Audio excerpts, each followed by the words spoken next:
You're listening to The Broken Meeple Show, a podcast that speaks passionately about board games for the benefit of those who play them. My name's Luke Hector, best known for the Broken Meeple YouTube channel, and I'm an everyday gamer just like you. And I'll be talking about reviews, top 10s, and just about anything that connects me to board games, as long as I have a tea or coffee in hand, that is. So grab a cup, relax, and enjoy. And remember, it's only a game.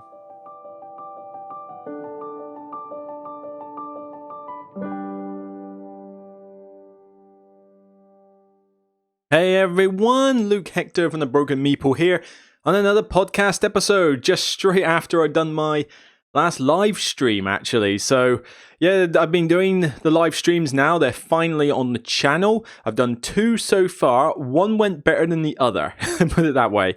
The first one I did on was it Saturday or Sunday? No, last week. I'm trying to remember actually, it was certainly around at some point, maybe it can't have been Saturday and Sunday. Maybe it was on Friday night. Who knows? I can't remember these things. My memory like a sieve. But I did it last week and it was great. The first stream was fantastic. I mean, I was making kittens trying to prepare for it, and I was afraid something was going to go wrong, but everything just seemed to go right. The microphone, the tech, the transitions, the template I've made. As you can see, there's a bit more of a, shall we say, shiny looking background in that, and a bit more of a professional look to my video streaming content. So you can see the icons, how to subscribe, Facebook, Instagram, Patreon, notification, the web browser, etc. So thankfully all that worked. And the first stream was great. Check it out on the channel. It was a good chat, Q&A with, people that I was having good friends with and that. So yeah, it was really good. But the second stream, it went okay. People liked it. There weren't that many viewers. I mean, let's face it was first thing this morning on a Sunday. Who's watching me then? But it was also to do the first E-Raptor stream. I'm doing 4 of them. And there's one for 7 Wonders that is now up. I was a bit disappointed with that insert, I'm afraid, E-Raptor. You need to step up your game, I think, with that. But I've got 3 more to do. Hopefully those inserts will be a lot better. But the 7 Wonders one was a bit misleading and a bit niche in terms of who it was there for, so I wasn't a big fan. So much so, in fact, that I decided after I built it and put it in the box that I just went back to the original insert I had and cannibalized a bit of the Raptor one to use in the spare box. It just really didn't work for me. But that stream had some technical issues at the start. For about 6 minutes, this microphone decided not to work. Stupid thing. It's OBS. OBS has this really weird fickle thing that occasionally when you disconnect and reconnect a microphone for any reason, it just decides it doesn't want to pick it up ever, even though other programs will. It's really strange. But I've managed to kind of get around it for this podcast at least, and it just means that I'm going to have to do extensive checks before streaming for a microphone, because to be honest, I was kind of in a rush, and I thought, well, I tested the microphone, and it worked 10 minutes before I started the stream, and then it didn't work when I started the stream, so I can only do so much testing. But these things happen. But thankfully, the people who were there were kind about it. They let me know in the chat what was going on, and, I can't figure out how to trim on video. I don't think you can trim live streams on editor on YouTube. It's really annoying. So all I did was that I put timestamps in the video to show that you start the stream from 6 minutes into the stream and ignore the bit beforehand. So annoying. These things happen. I guess I just got to put up with occasional teething troubles when it comes to dealing with streaming. But it's a learning curve for me, and hopefully it will be the last time I end up with that kind of problem. But 3 more during the week. There'll be one tomorrow I need to change the time for this. It's currently saying 6 o'clock, but hopefully by the time you get this podcast, I will have changed it to say 7 o'clock British Standard Time, because I almost double booked it with a chiropractor's appointment, and it's like, oh, whoops, I kind of need to change that.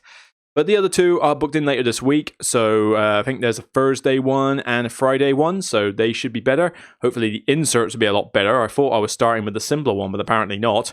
And yeah, they're good fun. So come along and join me on those streams, and let me know in the comments to this podcast what sort of stuff you would like to see on said streams. So at the moment, the Q&A was fantastic. Definitely doing them. The inserts, as and when. I've got a couple of folded space ones to do in the future as well, but accessories will just be as and when. But top 10s, would they be good on a streaming list rather than doing the full, extensive long-winded editing, versions on video, even though I'll probably still do some of those because they do pick up the views. But, would you like to see some live stream quick ones? Would you want to see some reviews on live stream? Do you want to see me playing apps on the computer with solo streams? So, trying to mirror your Android phone is kind of weird. I find that a bit fiddly, but I could load up Steam on this laptop. I could install Steam, and I've got various games that I could use on there. So maybe you'd like to see that. Maybe that would be a good thing for you. So let me know in the comments what you would like to see on streaming, and I'll see what I can do. Obviously, time and technical ability permitting. Oh, I'm afraid there's no tea and coffee this time. It is hot in the UK right now. My voice is kind of going from all the streaming and that, and I need the water, at least before I go to the gym later. Yes, the gyms have opened up, and it's about time. I went swimming yesterday. I'm going to go to the gym today, and so much better to have some sense of normality again. I mean, that was one of my biggest forms of stress relief, was exercise, and just going out for a run wasn't enough. I need the gym. I need to go back to my full-on, shall we say, full-on exercise regime. I need to really start resuming that, and hopefully now I can. So it's good. And I need it because work is very stressful at the moment. I mean, at the moment, work is just trying to kill me with the amount of hours I've got to do and the backlog we've got to deal with. So, yeah, trying to fit all this in as well, it is proving a mission. I mean, I even almost forgot about this podcast. I thought, yes, I've done the stream, chill for a bit. Oh, wait, I still got to do the podcast. And trying to keep 2 Sundays, I'm trying to keep it regular for you. So maybe at some point I need a vacation and get over things. But sooner or later I will, actually. I've got a family get-together up north 8th of August time, so for a few days, and I might extend the trip to go to the Yorkshire Dales like I was planning to do back in April, so to go walk up some hills. So that would mean I'd have the week off, so perhaps I might take a break from the channel for a week just to get back to grips with reality. Or maybe I will still plan some videos ahead of time and just schedule them for then. Or maybe if I'm going on holiday and I'm in the Yorkshire Dales, maybe I'll just take this webcam with me, take a microphone with me, and just set up a live stream in my hotel room. I mean, yeah, okay, I should be on holiday, but is it really going to be that problematic for me to just simply go, you know what, I'm here for a chat, it's an hour, I'm in a hotel room. What else am I going to do? It might do that. We'll see. But yeah, I'll probably need a vacation at some point. Anyway, what is the point of this episode while I'm rambling on? Well, this is the Dice Tower Awards and the Spiel the Jahres Awards. So at the recent time of this recording, we've already had the Dice Tower Awards released for some time. I was going to do an audio podcast on it, but then I wanted to get the Jeremy Howard one out there. I refreshed the channel, so things got in the way. Then I thought, you know what, maybe people don't really want to care about another awards one because I already did one for the previous awards season, like the BGG ones. But apparently, people on the stream, the Q&A stream, said, are you planning to do one? And it's like, okay, fair enough. And I thought I'll combine the two. So I'll look at both the Spiel the Jahres and the Dice Tower Awards. Now, I'm not going to go into stupid amounts of detail because I still want to keep this to around 30 minutes, but I will at least scroll through. You'll be able to see it on the screen. You can already see a couple there. And I'll just talk about my opinions because the background context for the Dice Tower Awards is that I'm on the community that votes for them. So I vote on the nominations and I vote for the eventual winner. Me and several hundred other people. So it's not like my vote is a massive percentage of it. But still, I put in my vote and it'll be interesting to see which ones I voted on that won and which ones didn't and whether I agree or disagree. So let's start off with, so I'm going to have to switch to the web browser here and just hope that everything else works. But okay, here we go. So, best game of the year. Let's start off with a big one. The 13th Annual Gaming Awards for the Dice Tower was Wingspan. Wingspan won it, so congrats to Elizabeth. Nominations were Clank Legacy, Detective City of Angels, Imperial Settlers Empires in the North, Horrified, Lord of the Rings Journey in Middle-earth, Maracaibo, Paladins of the West Kingdom, and Tainted Grail. Lots of interesting choices there. Oh, and Watergate. There was a lot of choices there, and to be fair, there's some good ones there. Empires in the North, ooh, Lord of the Rings, yes. Tainted Grail, not so much, but still, I wouldn't say it was Game of the Year. But then there were some others here. I mean, I've not played all of these, so I don't know what Horrified's like. I don't know what Clank Legacy Acquisitions is like. Detective City of Angels, I was a little bit ho-hum on. I played it solo and I thought it kind of sucked a bit in the solo mode, but apparently it's better to play as a group, but I just couldn't find the time to get it done. Maracaibo, it's a fine game. I would never put it as Game of the Year. Same with Paladins. I've already gotten bored of it. I would never put it as Game of the Year, and I don't know about Watergate. But I would have been really... I don't know about Lord of the Rings, Journey to Middle-earth. I love it, but Game of the Year, I don't know. But Empires of the North, I think, that would have had a good stance. But Wingspan, it's got to be Wingspan. Wingspan just took the year by storm. It's accessible to many, looks great, produced well, easy to learn, easy to play, great for families. Not quite a gateway game, but still it's a next step up. And it's just such a nice all-rounder design game, no matter how many haters are on this thing. Yes, it won too many award categories in the BGG awards, but then we all know the BGG award categories are a tad broken, shall we say. Ooh, controversial. But hopefully it hasn't won a million categories here in the wrong places, and it's just winning the awards that it deserves. But yeah, good on you, Wingspan. Next up, artwork. So, best artwork was won by Parks, and that went up against some relatively stiff competition of Atlantis Rising 2nd Edition, Predaporter, Wingspan, and Unmatched. Unmatched, I mean, okay, I'm not desperate for Unmatched, but I suppose it's not too bad, but I wasn't really going mad for it. I think I voted for... What did I vote for? Was it Wingspan? It might have been Wingspan. I mean, Atlantis Rising is good artwork. Sorry. But it's Vincent de Trait artwork. I need another water. There we go. Yeah, Atlantis Rising 2nd Edition. It's Vincent de Trait artwork. It looks great. It's a different style, though, than what I'm used to. Predaporter's got pretty good artwork, but then there's only so much of it in there. I probably wouldn't put it as the best of the year. Wingspan, I think I voted for on this one. I think I voted for Wingspan because I thought the artwork was really nice and pleasant in it. But I'm happy for Parks. I don't overly like the game Parks. Parks, to me, it was fine, but I just thought it took way too long when it was played. Anything more than 3 players was just too long. It's like Tokaido level of rules, but it dragged on longer than Tokaido would. So I just wasn't as big a fan of it, especially when it is basically just Splendor with a movement mechanic. But, Parks does have very nice looking art, so I think I put it in my runners-up. I think I voted on Wingspan and then put Parks as number 2, so I'm glad it won. I'm perfectly fine with that. Right, board game production. Cloudspire won that one. I have no idea what Cloudspire is. I barely looked at the game. I haven't looked at pretty much anything from Chip Theory because I never played too many Bones. And that went up against Batman the board game. Funkaverse, again, Nemesis, and Tapestry. Wasn't a big fan of this. I thought there was some better production games out there. I swear there must have been some, but then maybe I'm thinking too much of artwork. But some of these are good. I mean, Nemesis has got a pretty good production, so I think I might have voted for that one.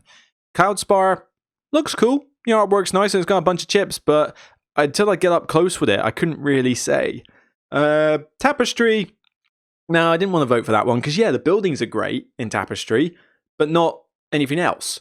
It's like, well, I mean, the rest of it looks a bit generic. So I was more up for Nemesis, but Cloudspire from Chip Theory, I'm fine with it. I mean, it looks cool. Looks cool from the pictures, but I just know very little about this game. Really very little about this game. Sorry, I'm having to take the water quite often, so I'll try to talk a little bit quieter. Right, and hopefully the sound of a grass trimmer outside is not causing any issues. Shouldn't do, though. Alright, best cooperative game was Horrified, which makes sense. It's getting all the rage at the moment, but I know I know what the game's about, but I've never played it. Up against Letter Jam, Lord of the Rings Journeys to Middle-earth, Marvel Champions, and Quirky Circuits. Now, I'm expecting a copy of Quirky Circuits to review at some stage, but it's taken a long time to arrive from the US, so eventually I'll get round to doing that game, but it's on the lineup. Letter Jam, it's fine. I wasn't blown away by it, but I'm not going to call that best co-op. Horrified, I think, probably deserved it. It's an entry-level co-op. It looks like it does a pretty good job. I would like to play it. But, of course, I would sooner play The Lord of the Rings, Journeys to Middle-earth, and Marvel Champions, the card game. So, yeah, those are the two I'd rather do. But could I say they're the best of the year? If Horrified is that good and that accessible, I'd probably go with Horrified. I can't remember what I voted on. I've got a feeling I voted for probably Marvel Champions and then Lord of the Rings. Can't quite recall. I mean, if either of those two won, I'd have been perfectly happy, but I think Horrified is perfectly fine as well. Best expansion. Right, I'm trying not to scroll down and spoil the rest at this rate. Best expansion was the Quacks of Quedlinburg Herb Witches. Is it really that good? I mean, the game itself is fine, but did the Herb Witches really change it up that much? But then it was up against fairly basic stuff. I mean, it had Seven Wonders Armada. It's a fine expansion. It's not essential. It was up against the Emergence of Shy Pluto, which I don't know what that adds. Is it any good? No idea. New Discoveries by Underwater Cities. It's a cool expansion, but mainly you're getting it because you want the recessed boards. That's not enough to give it the vote of the year. And Terraforming Mars Turmoil. So, you want to make your game of Terraforming Mars more complicated and 30 minutes longer. How about no? Stupid expansion. That is nowhere near worthy of the list. But I didn't really know what to vote on with this one. I think I voted for Armada because I think I like that one the most out of that and Underwater Cities. But I've not played the Herb Witches, so I don't know whether it's any good. But I don't hear much about it either, so I'm surprised it actually won.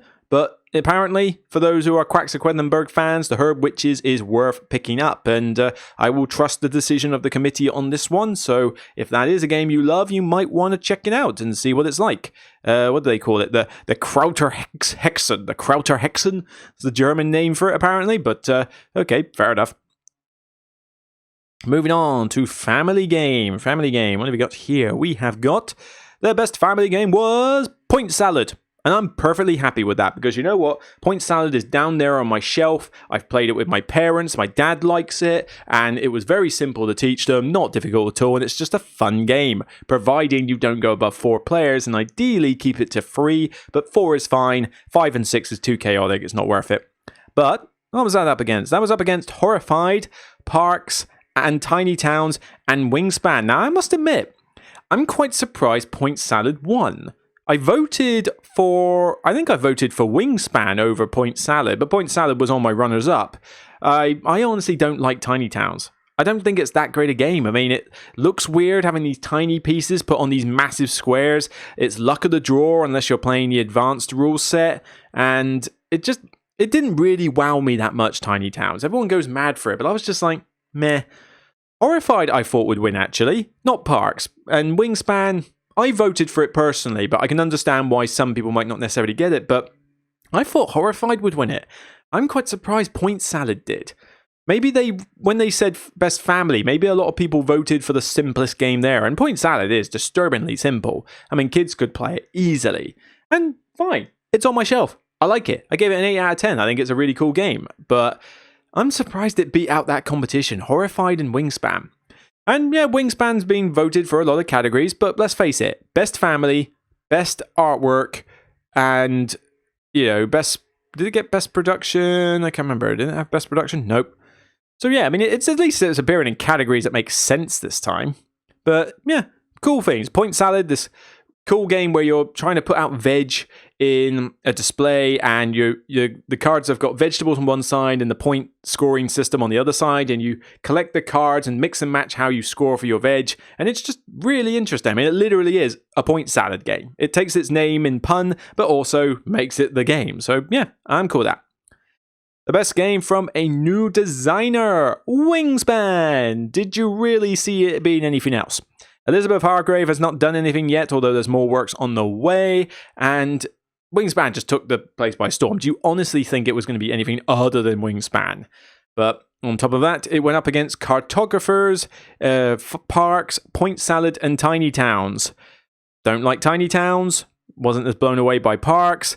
Cartographers is okay, but it's just another roll and write game at the end of the day. I think I was pretty much sold on Wingspan for this one and sort of Point Salad for the next one, but I could have seen Parks maybe taking it away. It's very popular with a lot of people, but I think with that competition, nah, Wingspan was going to take it. I mean, even if you hate the game, you can't deny it's made a splash. You can't deny that it's perfectly situated for a lot of people, for a lot of families and a lot of new gamers. You just can't, even if you don't like it, you can't say it's an objectively bad game, I don't feel.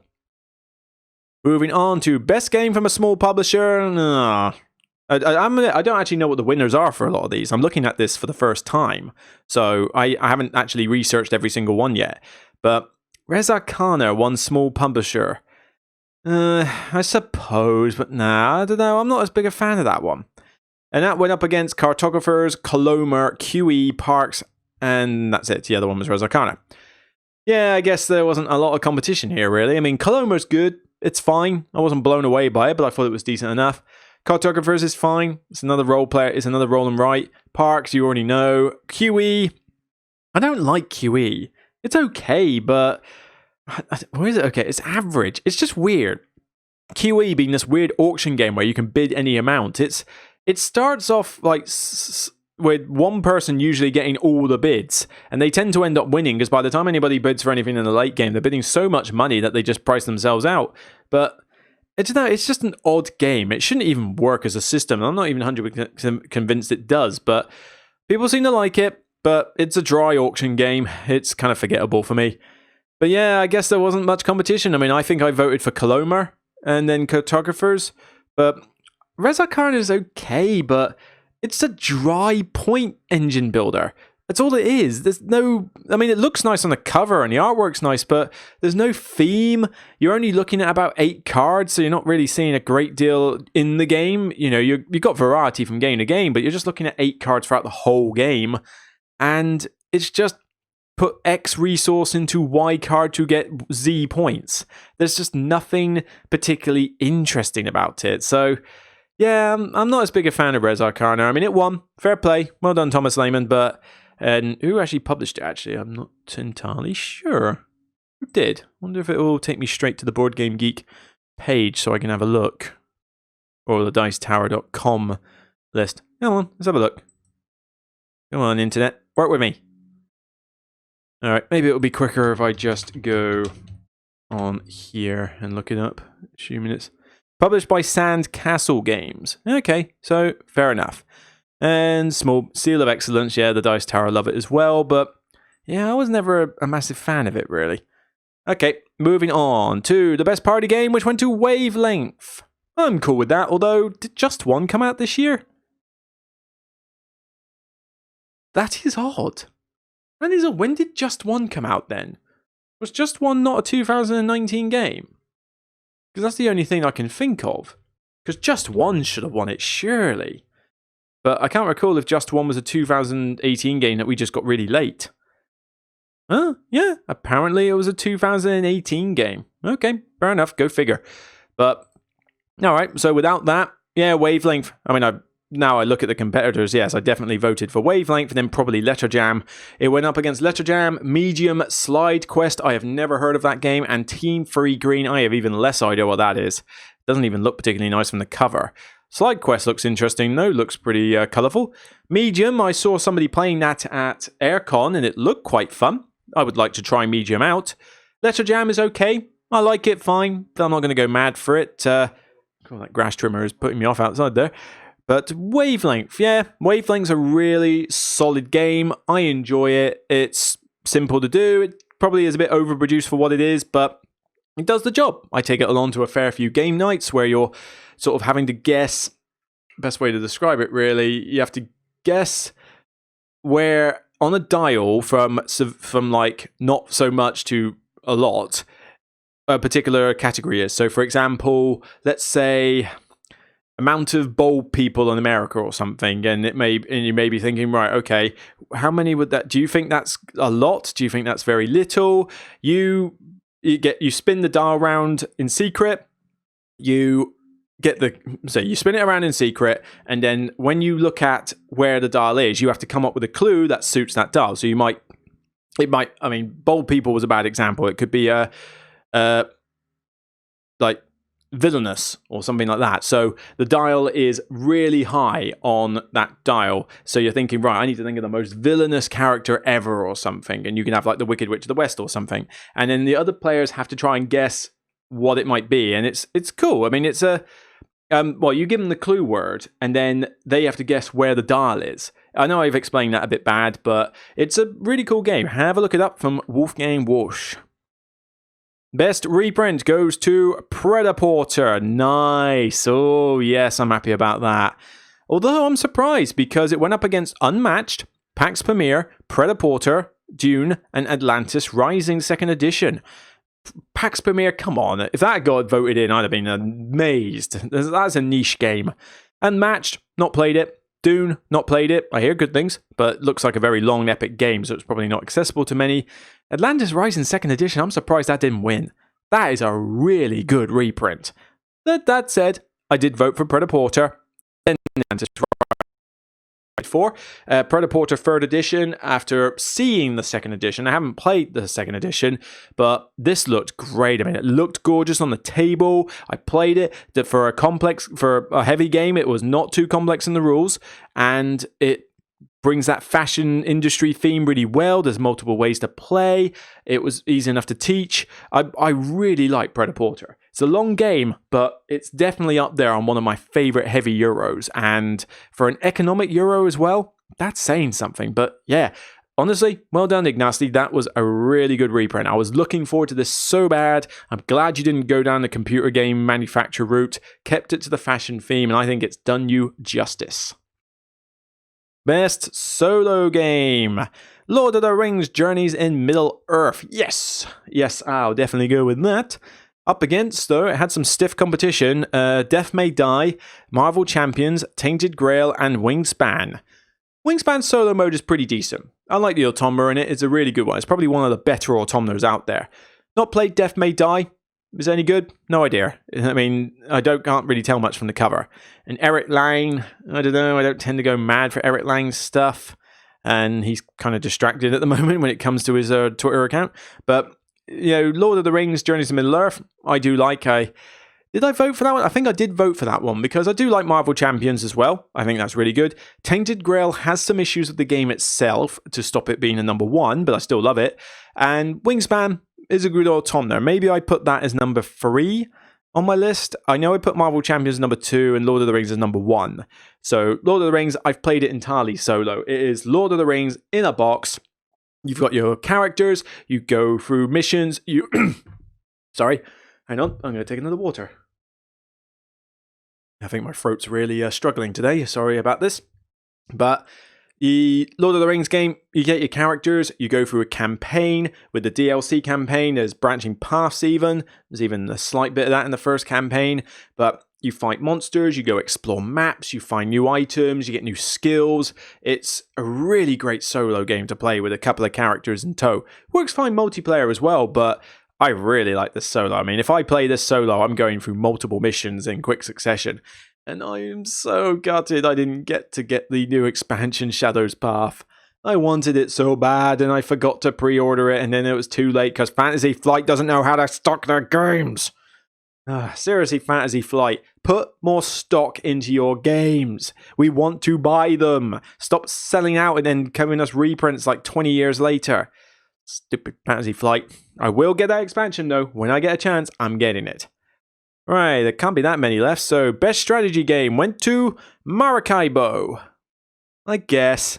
I mean, to be fair, I wasn't a big fan of the competition. I mean, Coloma, I wouldn't really call that a massive strategy game. City of the Big Shoulders, you could not pay me to play that game. I don't know if it's any good or not, but honestly, you could not pay me to play a game about building up companies, industry, and economic games for 3 to 4 hours. No, especially when it looks as dull as it does. Watergate, that strategy game, I thought that was just meant to be a simple 2-player game. And Paladins of the West Kingdom, it's fine, but I'm bored with it. So you know what, I think I probably did vote for Maracaibo in this one, because I think out of the competition, I think Maracaibo is the best of the list, but there must have been other strategy games that year. I know I nominated some others, but I mean, Predaporter is technically a strategy game. It's an economic game, it fits the category, but for some reason it just didn't get the works. Maybe they just didn't like theme with their strategy games.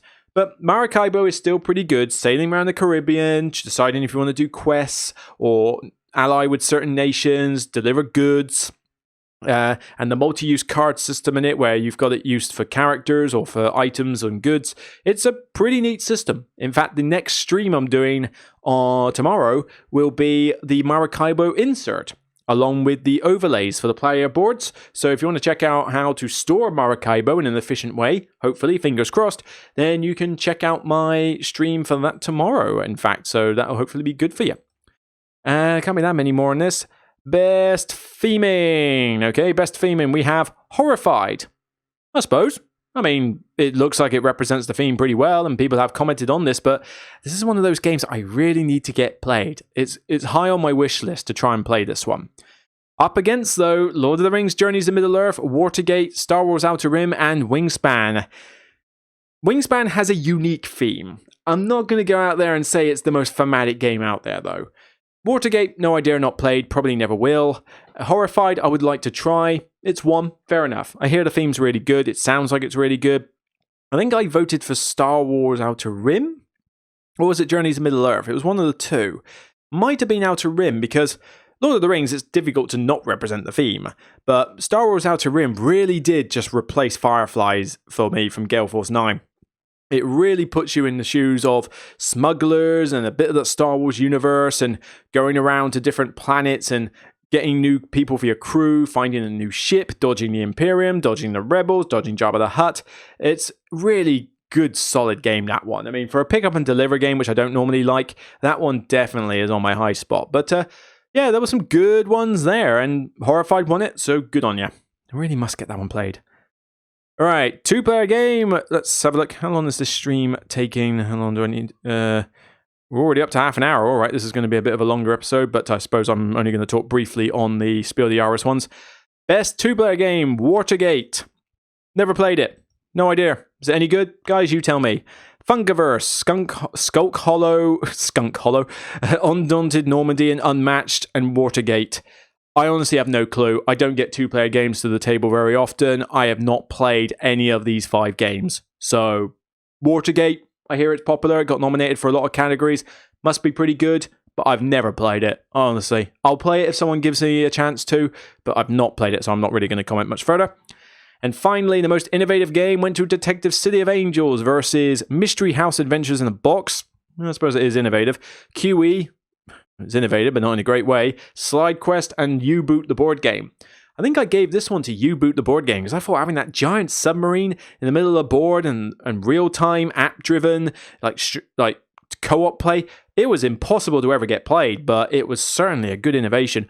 But Detective City of Angels, I think, deserves a bit of props as well. I mean, it gave you a chance to effectively run a deduction game a bit like an RPG session. You could play it in several ways, and the person running the game could dictate what sort of stuff was said to the other players. It's a solid idea. Most innovative, I don't know, but then considering it's going up against a couple of games I've never heard of, and Mystery House Adventures in the Box, which I think was this weird contraption where you look down that you built the house as a box or something. I think it was more of a gimmick than it was an actual game. But yeah, I mean, if that was what it was going up against, then probably not a great deal of competition there. But, you know, Detective or U-Boot should have won it out of those two, and I'm glad one of them did. Can't remember which one I voted for, though. I think U-Boot and then Detective. But yeah, not too bad for the Dice Tower Awards, though. I mean, a lot of the games that I voted for got in, and if I didn't know the games, I didn't vote. So, best 2-player game, I didn't even vote on that one, because I'd never played the games. It didn't deserve me to put an opinion on it. And the rest of them, though, I'd played at least half, if not all of the games in the list, so I definitely had ones worth voting for on there. But yeah, some good solid games this year. I think this was a better year for the Dice Tower Awards, even compared to last year. So, that's all well and good. But now we get on to something that I'm just going to quickly go over, which I'm a little bit less keen on. The Spiel des Jahres. I think this is slowly degrading into a farce. Not to say that the people who won it didn't deserve it. I'm not saying that at all, but the categories just don't make sense anymore. It's a bit like the BGG Awards. But the Spiel des Jahres Awards have been awarded this year. I don't know much about the kids one because I don't play kids games, but if I see it on this page, I will show it. But we have... Cool, that grass trimmer out there. I really hope you're not hearing that. But the winners of 2020 have been elected for the Spiel des Jahres. And the Spiel des Jahres winner is a game called Pictures by PD Verlag. It's the Spiel des Jahres 2020. From what I can tell, Pictures is basically a game where it's a bit like Concept. You have to kind of...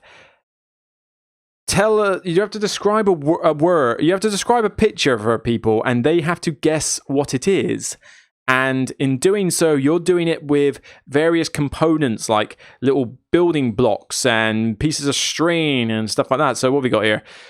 A quick family game with simple rules. From the image on your secret picture card, you must use either shoelaces, color cubes, icon cards, sticks and stones, or building blocks in such a way that they can guess what you have pictured. It sounds like fun. I would happily play it, and maybe it is worthy of a Spiel des Jahres, but I'm a little concerned that this game... How would you describe a picture with building blocks? I'm not so sure that's doable or easy to do, so little bit concerned on that one, but maybe it's not as bad as I thought. But I want to try it. It's a Spiel des Jahres winner. It looks like a fun party game. It's definitely family orientated. I would give it a shot. But more on that a little bit later. It went up against, let's have a look. There's the designers. Well done to them. But it went to, nominations were My City and Nova Lunar. Not played My City. Doesn't look like much though. I've watched reviews on it. I didn't really get much for it. And Nova Lunar, it's okay. It's an half-decent abstract, but no way would I put that as A, a family game, and B, a game of the year. I mean, bear in mind, this is more of a German, European-orientated award, so granted, the nominations are going to be a little bit worse, but good on your pictures. Well done, you two. I'll look forward to playing it at some point soon. Danielle and Christian Store, S-T-O with an accent, H-R. Don't know how you pronounce that, but you can see the picture on the screen if you're watching the video podcast. So yeah, good on you two. Look forward to playing it. Now this is where things get a little bit like, what? Kenner Spiel des Jahres, the one that is meant to go to the more strategic thinky games, went to The Crew, The Quest for Planet 9. Nominations were The Cartographers and The King's Dilemma. Okay, The King's Dilemma, that's an odd choice in itself. That's not a strategy thinking game. That's a negotiation game with a theme. So why is that in there? The Cartographers, not that thinky a game. It's a roll and write. There's very few, if any, roll and writes that require you to think a lot. And The Crew. I like The Crew. I think The Crew's a really good game. It's on my shelf. I took it to the club last week, in fact, and it went over well again. It's a great game. But what is it doing in the Kenner Spiel? The Kenner Spiel des Jahres is reserved for more thinky strategic games. The Crew is trick-taking. It is basic trick-taking with the co-op element added. And it's the co-op element added that separates it out from the crowd. But people can understand trick-taking. It's not that difficult. The game itself is a simple filler game, in fact.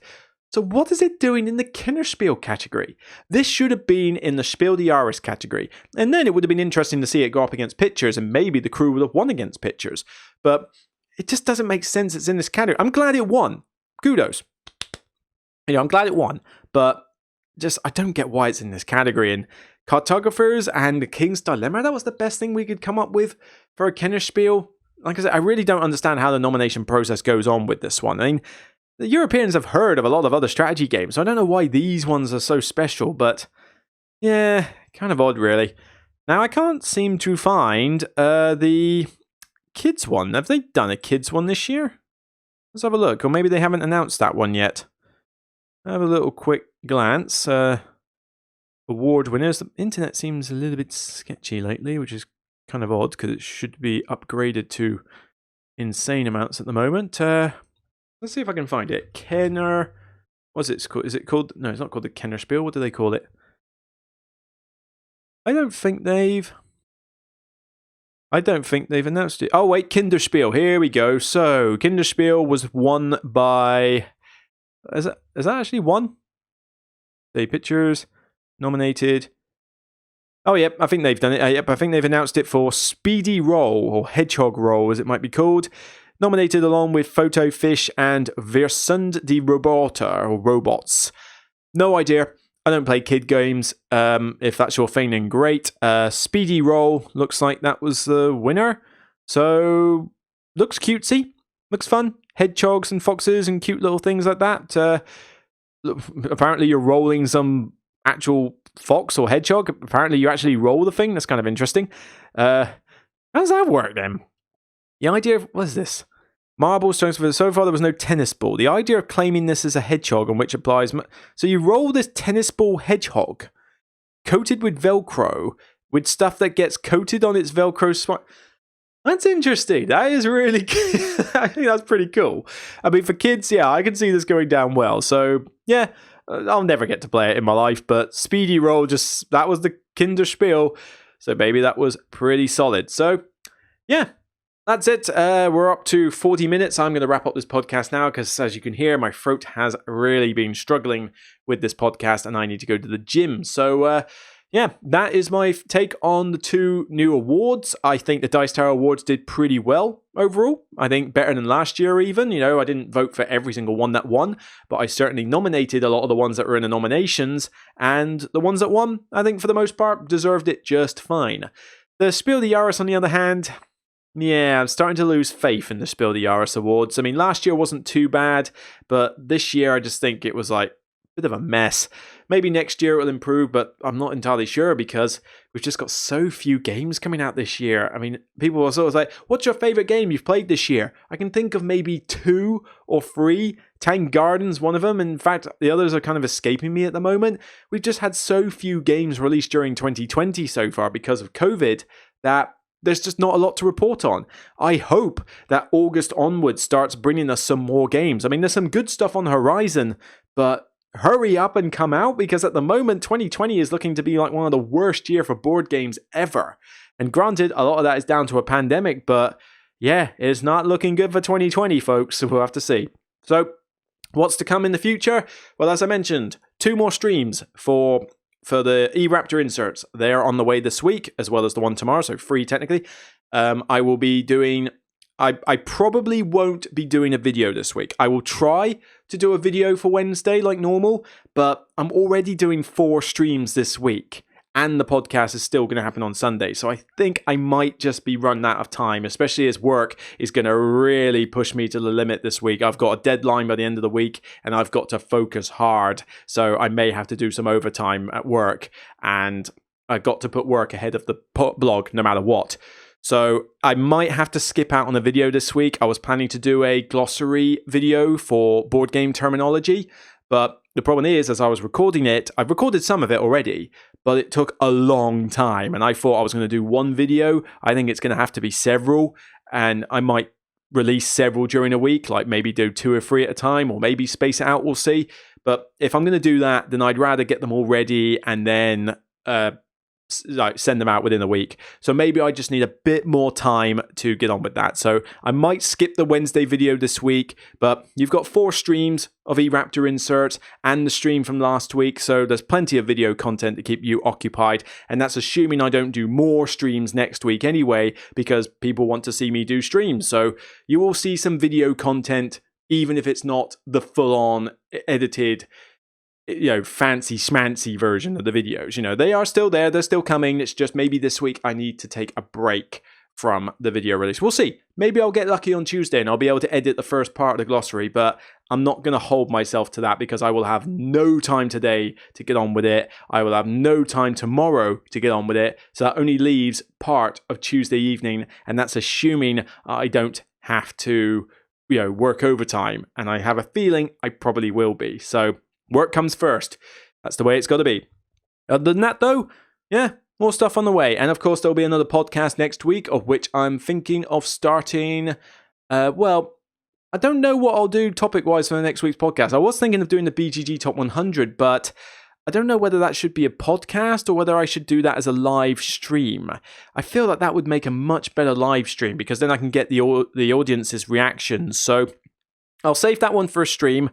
Next podcast, I think I'll just talk more generally about games, really. I'll talk about some movers and shakers. I'll talk about new stuff in the collection, maybe, stuff I've played, and channel updates. We'll make it a nice general all podcast episode. But anyway, we're up to 43 minutes, so I'm going to shut this down. So much for the whole 30-minute podcasting. I think that's going to be a thing of the past. I think we're just going to have to make these episodes as long as they are, really. But hopefully you don't mind. So that's it for me. I'll see you on the next episode of The Broken Meeple, whether it's the podcast or a stream or a video. Just take care for now, stay safe, and remember, as always, it's only a game. Bye for now.